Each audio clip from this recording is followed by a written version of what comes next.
You want to do it for real? You can stay.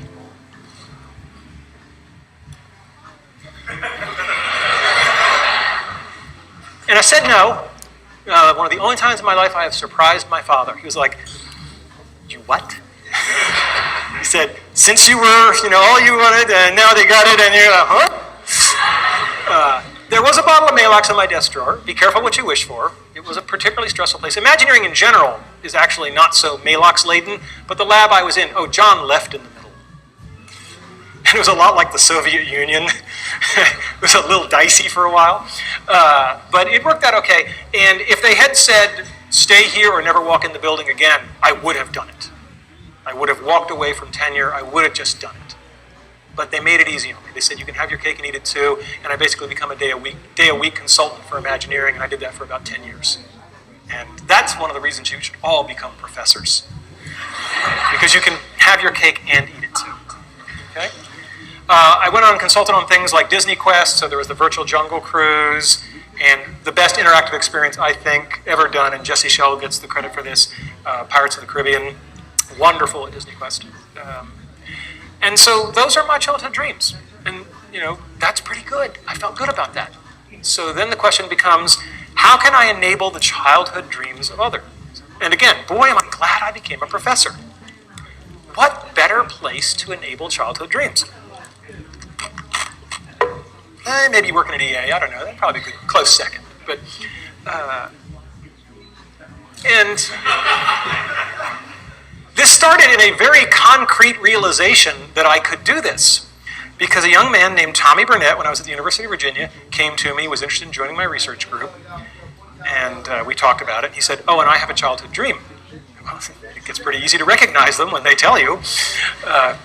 And I said, yes, Tommy, what is your childhood dream? He said, I want to work on the next Star Wars film. Now, you got to remember the timing on this. Where is Tommy? Tommy is here today. What year would this have been? Your sophomore year? Oh. Are you breaking anything back there, young man?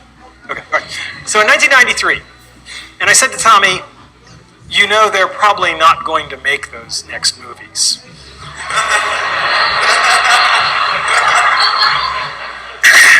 And he said, no, they are.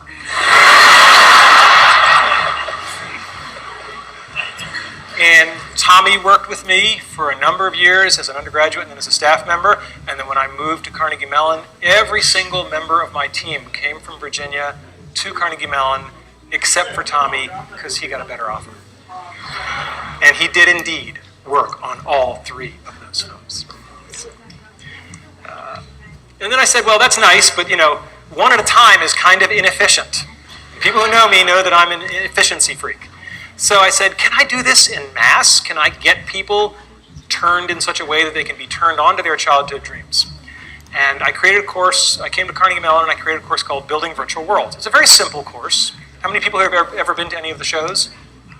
Okay, so some of you have an idea. For those of you who don't, the course is very simple. There are 50 students drawn from all the different departments of the university. There are randomly chosen teams, 4 people per team, and they change every project. A project only lasts 2 weeks, so you do something, you make something, you show something, then I shuffle the teams, you get 3 new playmates, and you do it again. And it's every 2 weeks, and so you do 5 projects during the semester.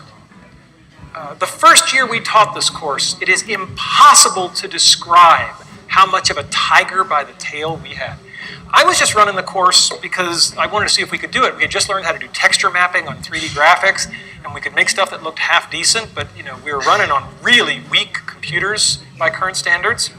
But I said, I'll give it a try. And at my new university, I made a couple of phone calls, and I said, I want to cross-list this course to get all these other people. And within 24 hours, it was cross-listed in 5 departments.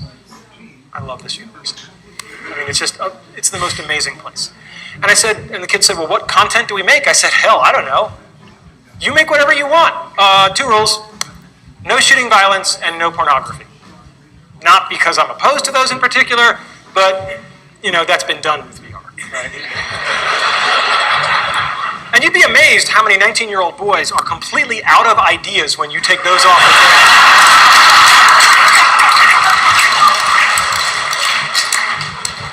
Anyway, so I taught the course. The first assignment, I gave it to them. They came back in 2 weeks.